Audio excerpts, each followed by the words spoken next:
وسلام على عباده الذين اصطفى أما بعد فأعوذ بالله من الشيطان الرجيم بسم الله الرحمن الرحيم إنما يريد الله ليذهب عنكم الرجس أهل البيت ويطهركم تطهيرا سبحان مولانا محمد وبارك وسلم اللهم صل على سيدنا ومولانا محمد وعلى آل سيدنا ومولانا محمد وبارك وسلم اللهم صل على سيدنا ومولانا محمد وعلى آل سيدنا ومولانا محمد وبارك وسلم سامعین ذی قدر، آج کا دن نہایت مبارک اور معطر اور نہایت فضیلت والا دن ہے، یعنی 10 محرم الحرام، جسے یوم عاشوراء کہا جاتا ہے۔ اور تاریخ اسلام کے اندر عاشوراء یعنی 10 محرم الحرام کو بہت زیادہ فضیلت حاصل ہے، اور رمضان المبارک کے روزے کے فرض سے ہونے سے پہلے امام الانبیاء صلی اللہ علیہ وسلم نے محرم الحرام یعنی 10 محرم الحرام کا روزہ رکھا، اور امام الانبیاء صلی اللہ علیہ وسلم نے ارشاد فرمایا کہ عاشوراء کا روزہ 1 سال کے گناہوں کا کفارہ ہے، اور 1 سال امام الانبیاء صلی اللہ علیہ وسلم نے ایک روزہ رکھا، اور پھر اس عزم کا اظہار فرمایا کہ اگر آئندہ سال میں زندہ رہا تو میں اس کے ساتھ ایک اور روزہ بھی رکھوں گا، یعنی 9 محرم الحرام کا یا 11 محرم الحرام کا۔ علماء نے اس کی وجہ یہ بتلائی ہے کہ یہود کے ہاں بھی 10 محرم الحرام کا روزہ رکھا جاتا تھا، تو ان سے تشابہ اور مشابہت سے بچنے کے لیے جناب نبی کریم صلی اللہ علیہ وسلم نے 10 محرم الحرام کے ساتھ 9 محرم الحرام یا 11 محرم الحرام کا روزہ رکھنے کا بھی ارادہ ظاہر فرمایا، تاکہ ان کے ساتھ مشابہت نہ ہو۔ اور اکثر طور پر سمجھا یہ جاتا ہے کہ 10 محرم الحرام یعنی عاشوراء کو حضرت امام عالی مقام حضرت امام حسین رضی اللہ تعالی عنہ کی شہادت کی وجہ سے فضیلت حاصل ہوئی، لیکن واقعہ یہ ہے کہ عاشوراء کی فضیلت اسلام کے ابتدا سے ہی مسلم تھی، اور امام عالی مقام رضی اللہ تعالی عنہ کو 10 محرم الحرام کے دن شہادت کا عظیم رتبہ ملا، تو بالیقین اس سے تاریخ اسلام میں اس کی اہمیت اور بھی زیادہ بڑھ گئی، اور امام حسین رضی اللہ تعالیٰ عنہ امام الانبیاء صلی اللہ علیہ وسلم، محمد مصطفیٰ، احمد مجتبیٰ، شافع محشر صلی اللہ علیہ وسلم کے نواسے، اور اماں فاطمہ رضی اللہ عنہا کی صاحبزادے، اور حضرت علی رضی اللہ تعالیٰ عنہ کے لخت جگر تھے۔ امام الانبیاء صلی اللہ علیہ وسلم کے اہل بیت میں سے تھے، اور حضرات حسنین کریمین یعنی حضرت حسن رضی اللہ تعالیٰ عنہ اور حضرت حسین رضی اللہ تعالیٰ عنہ امام الانبیاء صلی اللہ علیہ وسلم کے نہایت محبوب تھے۔ آپ صلی اللہ علیہ وسلم آپ رضی اللہ عنہما کے ساتھ بے حد محبت اور پیار اور شفقت فرماتے تھے، اور اس کے واقعات بہت سی صحیح احادیث میں وارد ہیں۔ دیکھیں کہ جب امام الانبیاء صلی اللہ علیہ وسلم کو یہ اطلاع ملی کہ حضرت علی رضی اللہ تعالیٰ عنہ کے گھر میں حضرات حسنین کریمین رضی اللہ عنہما کی ولادت ہوئی ہے، تو امام الانبیاء صلی اللہ علیہ وسلم نے خود ان کے نام رکھے اور خود ہی ان کے عقیقے بھی کیے اور 2 دمبے ذبح فرمائے، اور حضرت حسن رضی اللہ تعالیٰ عنہ اور حضرت حسین رضی اللہ تعالیٰ عنہ کا عقیقہ فرمایا۔ اور امام الانبیاء صلی اللہ علیہ وسلم نے اپنی دنیا کی جنت اور دنیا کے باغ کے 2 پھول قرار دیا انہیں۔ امام الانبیاء صلی اللہ علیہ وسلم نے فرمایا کہ ریحانتان، یہ میرے 2 گلاب کے پھول ہیں میرے دنیا کے گلشن کے۔ دیکھیں حضرت ابو ہریرہ رضی اللہ تعالیٰ عنہ حضرت حسین رضی اللہ تعالیٰ عنہ کی شہادت کے بعد مکہ مکرمہ میں حج کے دوران طواف کر رہے تھے۔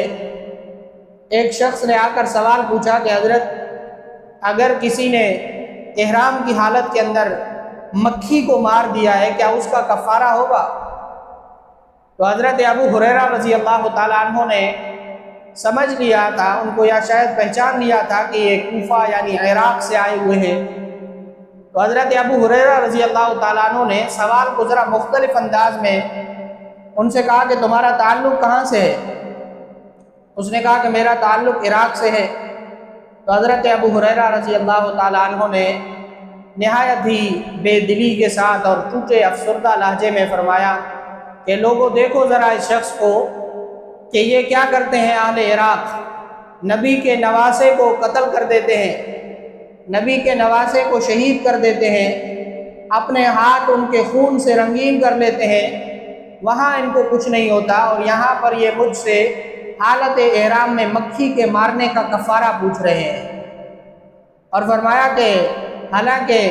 امام الانبیاء صلی اللہ علیہ وسلم نے حضرت حسن رضی اللہ تعالیٰ عنہ اور حضرت حسین رضی اللہ تعالیٰ عنہ کو اپنے باغ کے 2 پھول قرار دیا تھا، یعنی اس قدر امام الانبیاء صلی اللہ علیہ وسلم کو حضرات حسنین کریمین رضی اللہ عنہما کے ساتھ محبت اور پیار تھا۔ ایک مرتبہ امام الانبیاء صلی اللہ علیہ وسلم مسجد نبوی میں تشریف فرما ہے کہ اتنے میں حضرت حسن رضی اللہ تعالیٰ عنہ کھیلتے ہوئے تشریف لائے، تو حضرت امام الانبیاء صلی اللہ علیہ وسلم نے ان کو پکڑا اور ان کے منہ مبارک کے اندر اپنی زبان ڈالی اور فرمایا کہ اے اللہ میں ان کے ساتھ محبت کرتا ہوں، اے اللہ آپ بھی ان کے ساتھ محبت کیجئے، اور جو ان کے ساتھ محبت رکھے آپ ان کے ساتھ بھی محبت کیجئے، اور پھر فرمایا کہ یہ میری محبت ہے۔ اور جب حضرت حسن رضی اللہ تعالیٰ عنہ کا انتقال ہوا تو حضرت ابو ہریرہ رضی اللہ تعالیٰ عنہ نے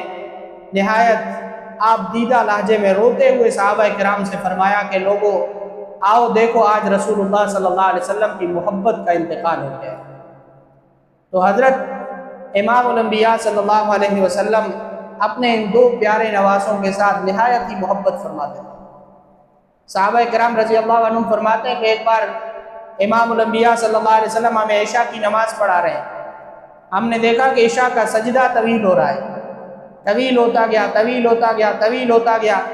ایک صحابی رضی اللہ عنہ فرماتے ہیں کہ میں نے سر اٹھا کے دیکھا کہ شاید رسول اللہ صلی اللہ علیہ وسلم کو کوئی واقعہ پیش آ گیا ہے یا وحی نازل ہونا شروع ہو گئی ہے، تو میں نے دیکھا کہ امام الانبیاء صلی اللہ علیہ وسلم کی پشت پر بچہ بیٹھا ہوا ہے، اور وہ بچہ کون ہے؟ حضرت حسین رضی اللہ تعالیٰ۔ انہوں نے کہا کہ میں نے دیکھا اور فوراً میں سجدے میں چلا گیا۔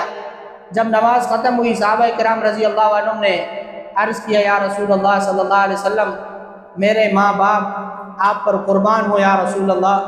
کیا آپ کے پاس کوئی واقعہ پیش آیا؟ کیا وحی نازل ہونا شروع ہو گئی کہ آپ نے سجدہ اتنا طویل کر دیا؟ تو امام الانبیاء صلی اللہ علیہ وسلم نے فرمایا ایسی کوئی بات نہیں ہے، بلکہ میرے بچے نے مجھے سواری بنا لیا تھا تو مجھے یہ ناگوار گزرا کہ میں اپنے بچے کے سواری کے شوق پورا ہونے سے پہلے سجدے سے اٹھ جاؤں۔ تو میں نے کہا کہ وہ اطمینان کے ساتھ اپنا شوق پورا کر لے، اس کے بعد میں سجدے سے اٹھوں۔ تو اس قدر حضرات حسنین کریمین کی فضیلت تھی کہ امام الانبیاء صلی اللہ علیہ وسلم ان کے لیے نماز طویل فرما دیتے تھے۔ ایک بار حضرت فاطمہ رضی اللہ عنہا کے گھر میں تشریف لے گئے، پوچھا کہ فاطمہ میرے بچے کہاں ہیں؟ تو حضرت فاطمہ رضی اللہ عنہا نے فرمایا کہ یا رسول اللہ صلی اللہ علیہ وسلم اپنے بابا حضرت علی رضی اللہ تعالیٰ عنہ کے ساتھ باہر نکل گئے ہیں۔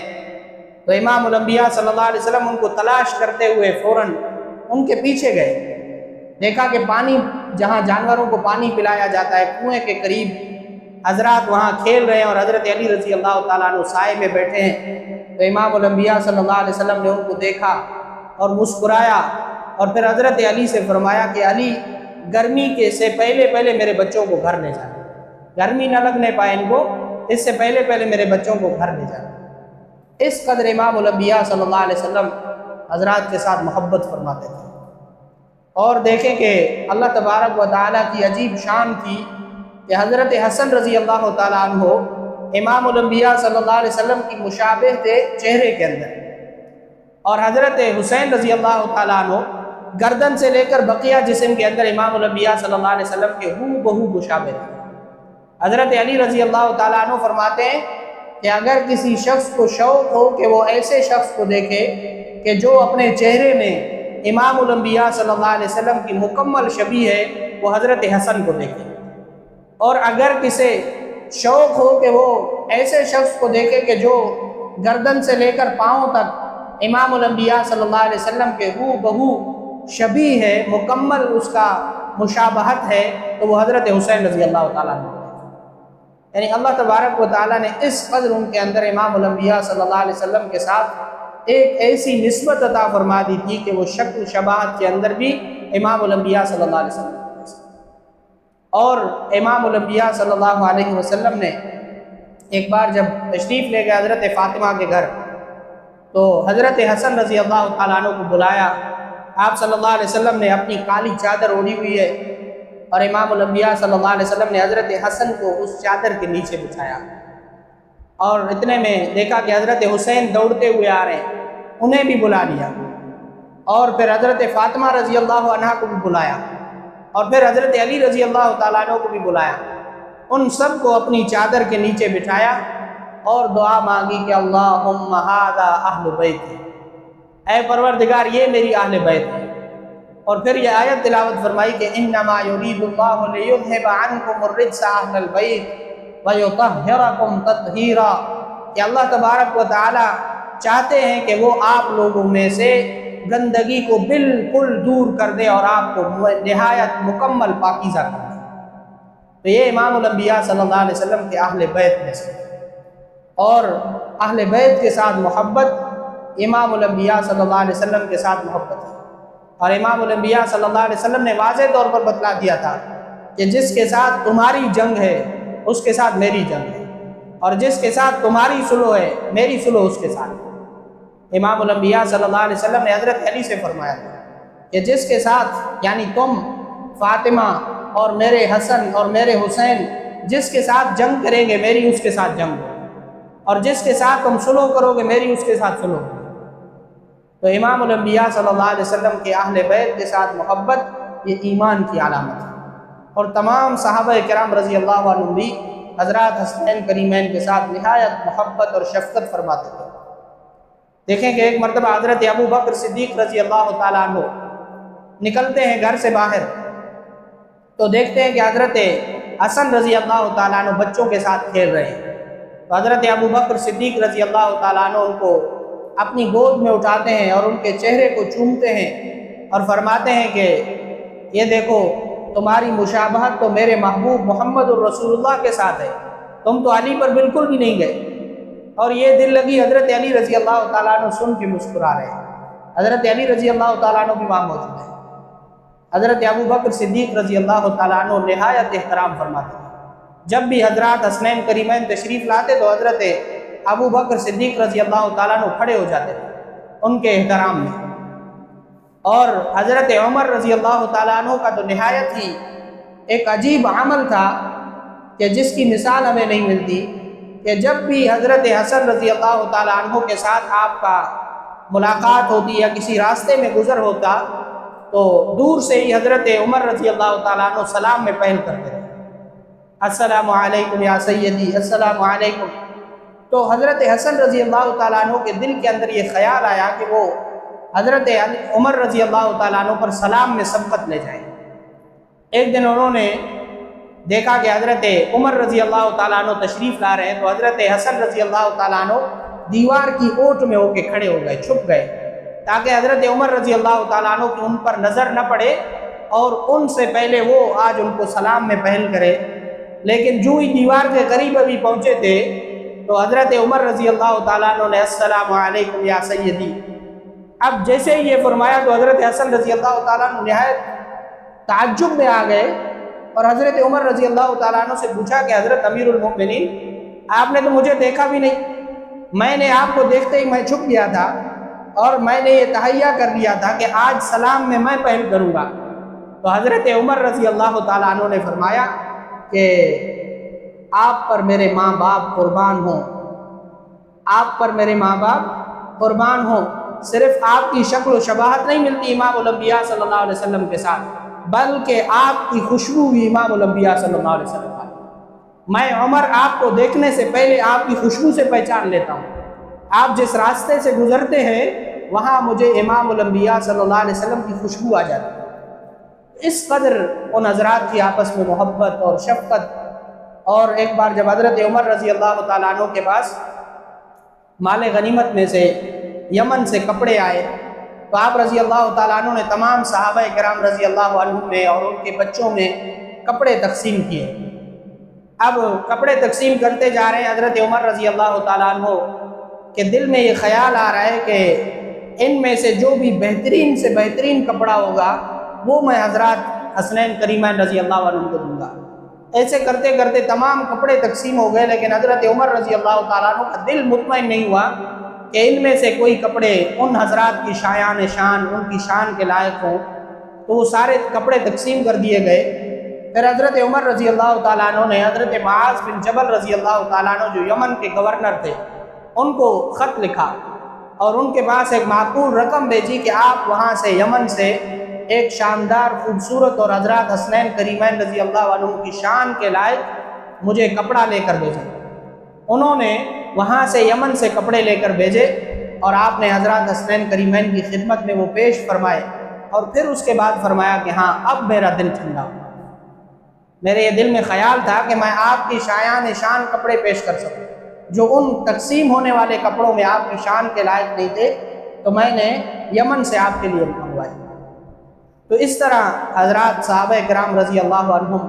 اہل بیت کے ساتھ محبت فرماتے تھے اور حضرات حسنین کریمین رضی اللہ عنہما کے ساتھ شفقت فرماتے تھے۔ حضرت حسن رضی اللہ تعالیٰ عنہ کے متعلق تو امام الانبیاء صلی اللہ علیہ وسلم نے پہلے سے ہی پیش گوئی فرما دی تھی کہ ایک دن جب امام الانبیاء صلی اللہ علیہ وسلم ممبر پر تشریف فرماتے تو دیکھا کہ سامنے سے حضرت حسن رضی اللہ تعالیٰ عنہ اور حضرت حسین رضی اللہ تعالیٰ عنہ تشریف لا رہے ہیں۔ ابھی صحیح سے وہ چل بھی نہیں پاتے تھے، لڑکھڑاتے ہوئے چلتے تھے، تو جو ہی دیکھا امام الانبیاء صلی اللہ علیہ وسلم نے ممبر سے نیچے اتر گئے اور ان دونوں کو اپنی گود میں اٹھایا اور دوبارہ ممبر پر چڑھے اور فرمایا کہ اللہ تعالیٰ نے سچ فرمایا کہ انما اموالکم و اولادکم فتنہ، کہ تمہارے مال اور تمہاری اولاد یہ تمہارے لیے آزمائش ہے، اور فرمایا کہ میں نے دیکھا میرے بچے لڑکھڑاتے ہوئے چل رہے تو مجھ سے رہا نہیں گیا، میں نے اپنی بات کو درمیان میں چھوڑا اور میں ممبر سے اتر گیا، ان کو اٹھایا اپنی گود میں بٹھایا اور پھر حضرت حسن رضی اللہ تعالیٰ عنہ کی جانب اشارہ کر کے فرمایا کہ میرے اس بچے کی برکت سے اللہ تبارک و تعالیٰ 2 لشکروں کو جنگ سے بچا لیں گے۔ 2 لشکر جب مقابل ہوں گے اللہ تبارک و تعالیٰ ان کے مابین مسلمانوں کی 2 جماعتوں کے درمیان صلح کرا دیں گے۔ اور حضرت حسین رضی اللہ تعالیٰ عنہ کی جانب اشارہ کر کے فرمایا کہ میرے اس بچے کے ذریعے اللہ تبارک و تعالیٰ حق کو واضح فرما دیں گے۔ تو یہ واضح اشارہ تھا جو امام الانبیاء صلی اللہ علیہ وسلم نے حضرات حسنین کریمین رضی اللہ عنہما کے متعلق دے دیا تھا۔ دیکھیں کہ جب حضرت علی رضی اللہ تعالیٰ عنہ کی شہادت ہوتی ہے تو اس کے بعد حضرت معاویہ رضی اللہ تعالیٰ عنہ بیعت لیتے ہیں حکومت کی، اور حضرت حسن رضی اللہ تعالیٰ عنہ بھی حکومت کی بیعت لیتے ہیں۔ اس دوران 6 ماہ گزرتے ہیں۔ 6 ماہ کے بعد حضرت حسن رضی اللہ تعالیٰ عنہ نے حضرت معاویہ رضی اللہ تعالیٰ عنہ کے حق کے اندر حق کے خلافت سے دستبردار ہو کر ان کے ساتھ صلح فرمائی اور ان کے ساتھ معاہدہ طے فرمایا اور شرائط کے ساتھ معاہدہ لکھا گیا، اور حضرت حسن رضی اللہ تعالیٰ عنہ اپنے حق کے خلافت سے دستبردار ہو گئے، جو اس بات کی واضح دلیل تھی کہ امام الانبیاء صلی اللہ علیہ وسلم کے صاحبزادے امام حسن رضی اللہ تعالیٰ عنہ نے حضرت امیر معاویہ رضی اللہ تعالیٰ عنہ کی حکومت کو شرعی طور پر تسلیم کر لیا، اسی وجہ سے تو انہوں نے بیعت کر لی۔ اور پھر جب حضرت امیر معاویہ رضی اللہ تعالیٰ عنہ کی وفات ہوتی ہے تو اس کے بعد معاملات بگڑتے ہیں۔ اب دیکھیں کہ ان شرائط کے اندر یہ طے پایا تھا کہ حضرت امیر معاویہ رضی اللہ تعالیٰ عنہ کے بعد یہ حکومت دوبارہ حضرت حسن رضی اللہ تعالیٰ عنہ کے پاس واپس چلی جائے گی، لیکن حضرت حسن رضی اللہ تعالیٰ عنہ کا امیر معاویہ رضی اللہ تعالیٰ عنہ کی دور حکومت کے دوران ہی انتقال ہوتا ہے، اور وہ شرط جو بظاہر حضرت حسن رضی اللہ تعالیٰ عنہ کے حق میں تھی وہ بظاہر مکمل نہیں ہو پاتی۔ تو اب اس کے بعد جب یزید حکومت میں آتا ہے تو حضرت حسین رضی اللہ تعالیٰ عنہ کا اصولی موقف تھا، اور یہی صحیح موقف تھا کہ حضرت حسین رضی اللہ تعالیٰ عنہ چاہتے تھے کہ یزید برسر اقتدار نہ آئے، اور جو معاہدہ حضرت حسن رضی اللہ تعالیٰ عنہ جس میں حضرت حسین خود بھی شریک تھے وہ حکومت اور سلطنت دوبارہ واپس آئے حضرت حسین رضی اللہ تعالیٰ عنہ کے پاس۔ تو حضرت حسین رضی اللہ تعالیٰ عنہ نے یزید کی بیعت سے انکار کیا۔ اب یہ معاملہ اس قدر آسان نہیں تھا، اور ایک سیاسی مسئلہ تھا جس پر صحابہ کرام رضی اللہ عنہ کے درمیان بھی بحث اور تبحیث ہوتی رہی، اور صحابہ کرام رضی اللہ عنہ کی اکثریت اس بات پر متفق تھی کہ امت کی اجتماعیت کو مد نظر رکھتے ہوئے تاکہ امت افتراق سے بچ جائے اور ٹوٹنے سے بچ جائے، انہوں نے یزید کی حکومت کو بظاہر دلی طور پر تو نہیں لیکن ظاہری طور پر تسلیم کر لیا تھا۔ لیکن حضرت حسین رضی اللہ تعالیٰ عنہ کا اصولی موقف تھا کہ وہ یزید کی بیعت نہیں کریں گے۔ اس سلسلے میں حضرت حسین رضی اللہ تعالیٰ عنہ نے کوفہ جو حضرت علی رضی اللہ تعالیٰ عنہ کا مرکز حکومت بھی تھا ان کے ساتھ خطوط اور خط و کتابت کا سلسلہ شروع کیا، تو انہوں نے حضرت حسین رضی اللہ تعالیٰ عنہ کو یہ یقین دہانی کرائی کہ آپ یہاں پر تشریف لے آئے، ہم آپ کے ساتھ معاونت کریں گے اور اقتدار کی واپسی اور انتقال اقتدار کے اندر ہم آپ کے ساتھ کھڑے ہوں گے۔ تو حضرت حسین رضی اللہ تعالیٰ عنہ نے حضرت مسلم بن عقیل رضی اللہ تعالیٰ عنہ اپنے چچا زاد بھائی کو یہاں سے روانہ کیا کہ آپ وہاں جا کر حالات معلوم کریں۔ جب آپ وہاں پہنچے تو واپسی پر ان کا شہادت کا افسوسناک واقعہ ہوا، جس نے حضرت حسین رضی اللہ تعالیٰ عنہ کو ایک سمت دے دی تھی کہ وہاں کے حالات درست نہیں ہیں، اور حضرت حسین رضی اللہ تعالیٰ عنہ سمجھ گئے، اور صحابہ کرام رضی اللہ عنہ بھی اس بات کو سوچ رہے تھے کہ حضرت حسین رضی اللہ تعالیٰ عنہ کا یہاں سے وہاں چلے جانا یہ غیر محفوظ ہے۔ صحابہ کرام رضی اللہ عنہ نے حضرت حسین رضی اللہ تعالیٰ عنہ کو منت سماجت کی کہ آپ یہاں سے تشریف نہ لے جائیں، آپ کا وہاں تشریف لے جانا ہرگز بھی محفوظ نہیں ہے، آپ یزید کی بیعت نہ کریں لیکن آپ یہاں مرکز اسلام میں محفوظ ہیں، تو یہاں پر یزید یہ اس طرح دراندازی نہیں کر سکتا کہ آپ پر حملہ آور ہو یا آپ کو نقصان پہنچانے کی کوشش کرے۔